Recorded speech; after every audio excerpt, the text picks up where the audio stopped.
Hey Shannon, it's been 5 years, right? Who is this? Huh? You know me, right? Stop joking around. We miraculously reunited today, didn't we? What are you talking about? Please tell me your name or I won't know what you're talking about. Fine, I'll tell you. It's me, Tariq. Huh? Your ex-husband, Tariq? How do you have my account information? You seriously? You don't know yet? You came to the entrance ceremony at the kindergarten yesterday, right? The entrance ceremony? Your child goes to the same kindergarten as mine? Yep, she's my second child. It seems that my daughter is in a different class as your daughter, though. But it seems like a child of my wife's friend is in the same class as your child, so you must have exchanged contact information with her. She gave your contact information to my wife, which is how I got it. Could you not hand out my contact information like that? Calm down. I have no intention of getting back together with you or something. My wife knows I have your contact information, so there's no need to worry. Your wife is Sarah, right? The woman you cheated on me with 5 years ago, which was the cause of our divorce and also an old friend of mine. It's obvious she finds the situation hilarious. Yeah, kind of. I mean, I think it's hilarious as well. Don't contact me anymore. What? I guess it can't be helped if we see each other at the kindergarten, but I have no intention of being friendly with you two. Bye.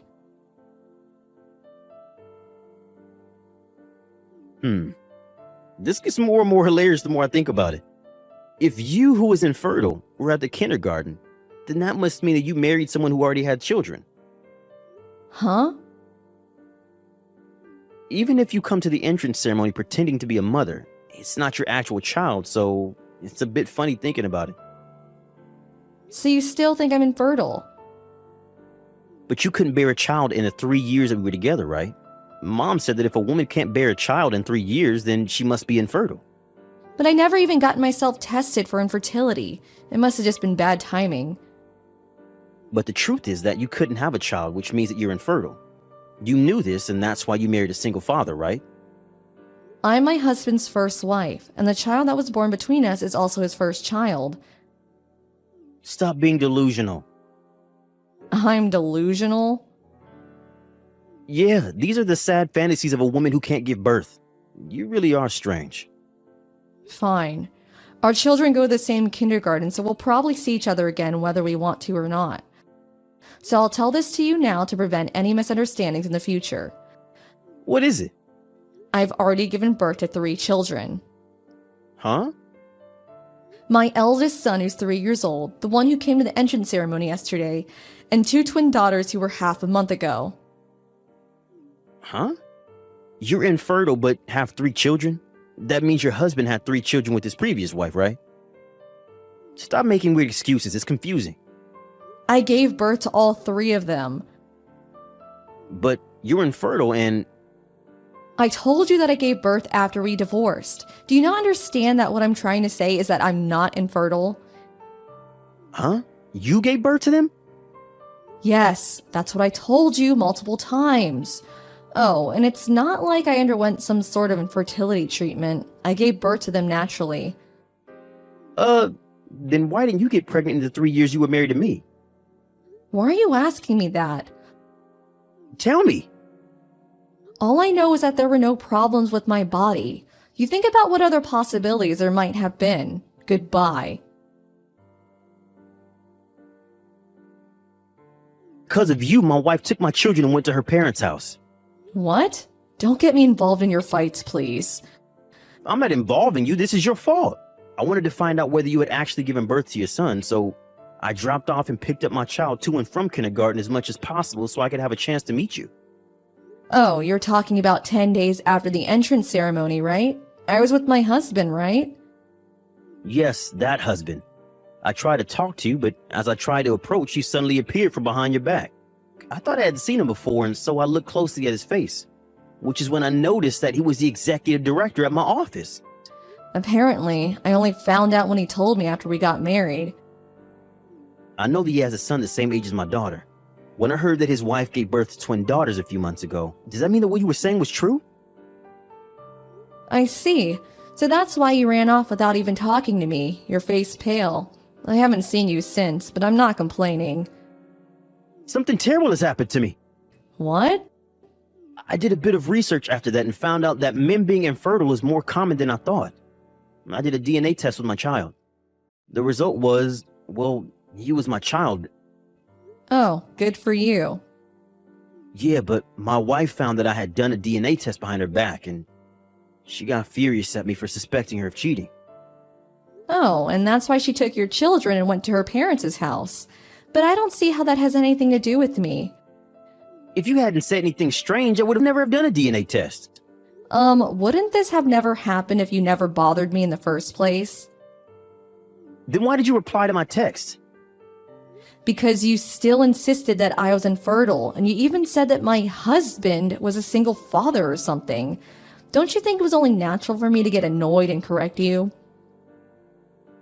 But you were supposed to be infertile. You were just being delusional. If you have the time to complain to me like this, then why don't you make up with your wife instead? Bye. This is so unfair. You're so much less attractive than me, but you're the wife of an executive director? And to think that he works for the same company as Tariq. To think that she would get married with someone even better than Tariq after he threw you away. I stole Tariq from you only for you to find someone even better.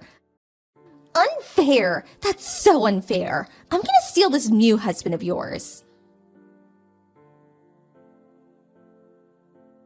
I can't do this anymore. Huh? My family's on the verge of collapse again. Oh, you're talking about how Sarah tried to seduce my husband into going to a hotel together, right? I heard that Sarah was a newly hired part-time worker at you and my husband's client company. Apparently, my husband filed a complaint, so it's only a matter of time before she gets fired, though. What is this? Ever since I met you at the kindergarten again, my life has been crumbling apart piece by piece. You're making this my fault again? Is this a hobby of yours or something? Why did you put your child into that kindergarten? Did you do it on purpose? You were jealous of me and Sarah, and I don't have the enough time on my hands for such stupid matters. you're saying this is stupid? Yes, no matter how you look at it. What? Why don't you calm down and think about this logically? It just happened to be the case that we enrolled our children in the same kindergarten. I didn't do anything to you. Do you understand that? Uh-oh. Which means that if you hadn't went out of your way to get my contact information just to annoy me, this never would have happened. Don't make me repeat myself over and over.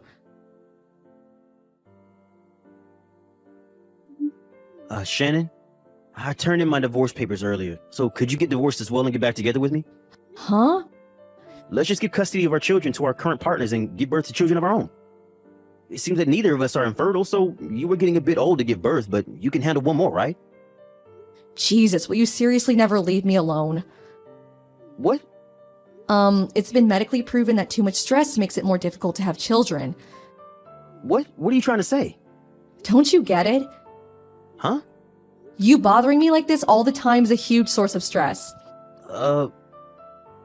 Your parents were the same when they were living with us. My parents? Yes, they were just like you. Every time I met them, the first thing they would say was, "Give us a grandchild." They would tell me this more than a dozen times each day, which almost drove me to insanity. But they never said that to Sarah. Of course they didn't. What? You have an older child, right? Sarah got pregnant with this child, which is also why you divorced me. They wouldn't tell her to give birth to a grandchild if she already did, would they? Judging by what you said earlier, it seems that Sarah got custody of the child, so if I were to marry you again, I would be thrust back into the same hell as before with them telling me to give them a grandchild over and over. Why would I do that? Fine, I'll keep an eye on them and make sure they don't say that to you anymore. But I have no intention of divorcing my husband, and I have no intention of letting go of my children either. What? Really? Why did you even think that I want to get back together with you in the first place? There's no chance no matter how you look at it. Yeah, but if the two of us loved each other enough... I lost my last ounce of love for you when I found out you cheated on me with Sarah. What? Then what should I do now? I already got divorced. I don't know. Just open the front door, will you? What? I came to pick you up. I know that the executive director doesn't go to work on Mondays. This is our chance to make an escape without being bothered. Come on, I'm outside the backyard. I can come in if I break the window in the living room.